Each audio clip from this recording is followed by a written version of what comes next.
الله الرحمن الرحيم. هي الاولى الحمد لله. اهم حاجه اللي نقدروا ناخذوا من هذا الماتش هو لك نتيجه الانتصار اللي كنا محتاجين لها، لاننا كنا كنبحثوا على انتصار اليوم، ماشي نقولوا باش نخرجوا من واحد الفتره اللي كانت شويه ما مزياناش بالنسبه لفريق الرجاء وبالنسبه لجماهير فريق الرجاء البيضاوي. كيف قلت لك اهم حاجه من المباراه ديال اليوم هي ثلاث نقاط.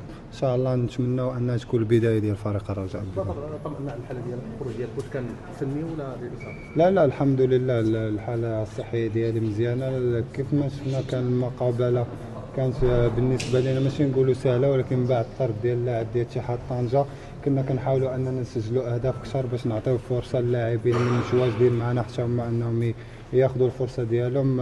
كانت مبادره من ثلاثي الدفاع عبد الله خفيفي واسماعيل مقدم. اليوم قدروا نعطيو فرصه لمدين مشخشخ اللي تا هو كيتوفر على امكانيات كبيره. هذه الروح هي اللي كتخلي الفرق انها تنافس على الالقاب.